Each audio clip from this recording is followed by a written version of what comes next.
Hey everybody, today's Joe on Crypto for Grow My Bag TV. Here's something that I've been waiting for. Chairman of the CFTC, Rostin Benham, is definitely publicly at odds with the thoughts and perspectives of Gary Gensler, the SEC Chairman. And on top of that, the young man is seeking greater regulatory authority so that he can better police, or his department can better police the cryptoverse, specifically decentralized finance. So far, I don't think, if I look at everything, I don't think he's actually gunning for decentralized finance. I think what he's gunning for are scammers within decentralized finance, or entities that seemingly act like scammers. Sometimes you can be mistaken, but which is totally different than what Gary Gensler is doing. Gary Gensler would like to see crypto go away. He's the kid that, nobody wanted to play with, so he took his toys and went home. Except in this case, he thinks his toy is crypto. And he can't go home with crypto. Proven time and time again, he's just not winning. He's not going to win. The only thing that Gary Gensler can do is damage the leadership position that the United States has in innovation in that space. That's it. That's all he can do in my eyes. Rostin Benham, the chairman of the CFTC, is saying, listen, the financial markets have matured. We must recognize that. And that's the one thing that I sit back and I go, starting out on a good foot. But he's saying, listen, hey, it has evolved. And in that evolution, we must evolve, which means that we need more regulatory authority, and we need a pragmatic approach to actually, creating regulation, right? So not just the authority, but the proper regulation to police that space. That to me is a good step forward. Now, I'm never going to agree with anybody 100% of the time. That's just never going to happen. But the CFTC has been making a lot of good moves. They've made a few bad moves. But I think all in all, compared to the SEC, they've been making really good moves and making sure-footed moves. You don't hear about the CFTC making bad step after bad step after bad step after bad step. What you hear is, hey, we're trying to get it right just like everybody else, right? It's not an easy job. All the people out there that are criticizing every little step that all these people make in policing this space, I sit back and I say, some of the moves, I agree with you, have been wrong. However, regulatory enforcement, regulations, better worded regulations, and understanding of the space is definitely needed, right? The whole cryptoverse, not just decentralized finance, but the whole cryptoverse. I think that's definitely needed on a global scale so that we can understand what's going on, how it's going on, all that other good stuff. But I do think that the CFTC is probably better positioned to handle things just because of the right mindset, or a better mindset is what I should say. So we'll see what happens as things go on. I want to see how that all plays out. Gary Gensler is, being caught on his heels. So, the push by, Rostin Benham could be a big deal. That said, let's get into this case. This actually, I was doing research this morning, and I'm writing all the articles that I'm talking about and everything. And I get there and I'm looking at this thing, and I had to do more research on it. Apparently, there is a lawsuit that's, I think it's there already, against Binance and CZ for the alleged sabotage of FTX. Using Twitter to, talk about FTX. And I'm sitting here and I'm saying to myself, and I just went over this the other day, FTX, in my humble opinion, did not fail because of anything other than what they were doing. Now, if somebody else called it out, okay, fine. But they failed because of what they were doing. They failed, I think, because smart people did not do the smart thing and perform proper due diligence. A company doesn't have a CFO and they're playing with billions of dollars. If that's not a red flag, what is? I don't need anything else. What is? So when everybody points to CZ was talking and blah, blah, blah, blah. Whoa, whoa, whoa, whoa, whoa. Are you mad because FTX got caught? Because that's all that lawsuit says to me. You're mad that they got caught. And you're mad at these specific people or entities because you think they're the reason why they got caught. I don't think there was a sabotage. There was no sabotage there. I mean, it's comparable to what? Elon Musk and everything that he does with Doge. Is that a sabotage when he talks about Doge and then stops? Is that sabotage?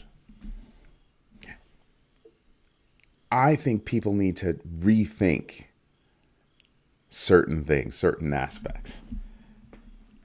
The company was doing, in my humble opinion, the company was doing some really shady nonsense. The shady nonsense stopped working. They had to scramble, and they had to continue doing shady nonsense so that nobody would find out about the first time that things went awry.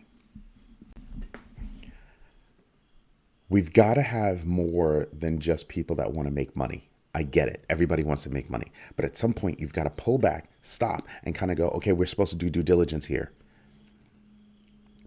You're playing with money. Where's your CFO? Bunch of kids in a room.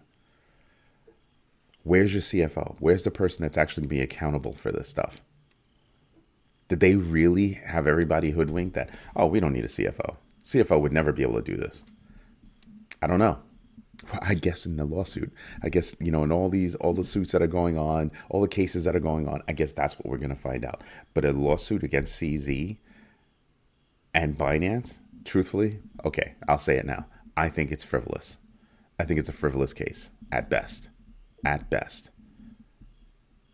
Because you can't tell me that they're not mad that they got caught. It's a little bit ridiculous, I think. We'll see how it plays out, but I really do think it's ridiculous. I think it's a money grab. So I'm not going to pay too much mind to it. Chainalysis, great company. They do blockchain analytics. Now 70% of their business is government contract from where it was before. So they've continued their pivot in that direction. But as a part of that pivot, they're going to shed another 15% of their staff. In February, I told you they shaved about 4% of their staff. So that brings them to about 19, right? That's big. It's about 150 people that they're letting go. And I'm sorry to hear that they've lost their jobs. I wonder if they're all going to get together, start their own company, and maybe get into something. Friend.tech. I've heard a lot of noise about this company or about this protocol or business, or I don't even know what to call it. I'm not mad about it. I'm not mad about what they're trying to do. I just think that, touting the word decentralized, yet you have to register with a centralized location to use. See where I'm going with this? That's what I mean. So they got hit with, their users got hit with, a lot of SIM card swap attacks. And what happened with that? Apparently somebody lost 22 ETH. That's a lot of money. 22 ETH. That is a lot of money. I don't care what anybody says. That's a lot of money. So what I'm sitting back and I'm saying is, all right, so somebody went out there and exposed a flaw in your protocol. That's not little. That's kind of big, right? That is kind of big. So I'm paying attention to what's going on in that space just because there was so much hype around FriendTech and what they're trying to accomplish. I actually like the idea of what they're trying to accomplish. I just think that there must be a flaw in the protocol.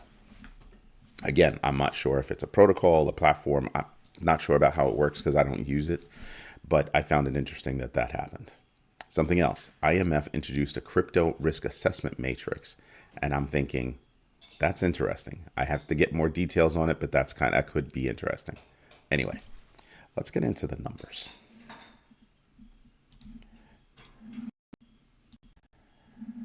All right. So, oh yeah, let me just bring that screen back up. This is to demonstrate that, yeah, I actually do, for everything that I talk about, I actually do do write-ups for everything. And then later on, I turn them into articles and that kind of stuff. But this is what I do every morning. This is my setup. So look at this one. We have more talks. You had Fed Governor Barr spoke yesterday. You've got Atlanta Fed President Bostic speaks today. Today. You've got, let's see, Bowman speaks on Fed Governor Bowman speaks tomorrow. San Francisco Fed President Daly speaks on Thursday, and then we've got hourly wages coming out, and that's in the lead up to next week's PPI CPI numbers. So that's interesting. So we'll see how the markets move with all those speeches. We're still at a 50 mark for the fear and greed index. It's pretty good. It's pretty much neutral. DeFi Llama, we came down a little bit, 49.71 billion in total value locked. I'm actually not mad about it. We've been holding on to a specific range for a while, and it's been lateral, and you can see it, right? We are well below my 28 mark, as seen right there in orange, but we're still within my green band, which I am incredibly happy about. We need to at the very least maintain our focus within the green band, right? I'd like to see it go up, but I don't want to see it go below. All right, that's what I'm saying to you. Now, if you look at the big picture, you can see everybody's down. Yeah, everybody's down, but look at the down. We've got higher lows right now. So we're not at the above 28,000 for BTC, above 1,700 for ETH, but we've got higher lows at the moment. So I'm happy with that. Cardano is down at 26 cents, but I think they're going to go up. I do like the platform. I do like what they're doing. I just think that more marketing. Just wish we could hear more about them. Matic is up at 56 cents. Still, as I look across the numbers, they're actually pretty good. They're striking distance from seeing big gains. So, like, if you look at SHIB, buying SHIB now at 7. I mean, you know the deal with all the numbers, with all the zeros. Buying now at 7, I think if you do the math and they go up to, they shave a zero, I'm sitting back and I'm going, that's actually pretty interesting. That's a bold move. And I think by the end of the year, early next year, Q1 next year, you can see big moves in a lot of these coins, a lot of these protocols. So again, DCA, dollar cost averaging. Do your own research, see who's doing what, look to see what the communities are talking about, what's the buzz about each one, and then make your own decisions. Looking at it from a numeric perspective, I just gave you the big picture, but now let's look at a numeric perspective. We're still seeing, everything is a little bit down. You can see that things are down a bit. Polygon is still up. Now see all these? But Polygon is still a little bit up at 56 cents. Interesting. I think people are forgetting how powerful Polygon is. I was moving around some digital assets yesterday, and it happened to be Matic, and I was able to move Matic in less than 15 seconds. 15 seconds. Imagine you sitting at a register at a store, and you were paying for something with Matic. Boop! 15 seconds. You could pay a little bit extra and get it faster than that, but 15 seconds? If you're talking about the number of people that are coming through, that could take a little while. But 15 seconds is not a big deal.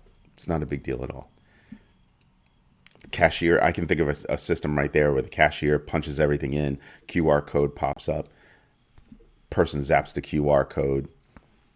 On the opposite side, they're watching for the transaction. Transaction happens.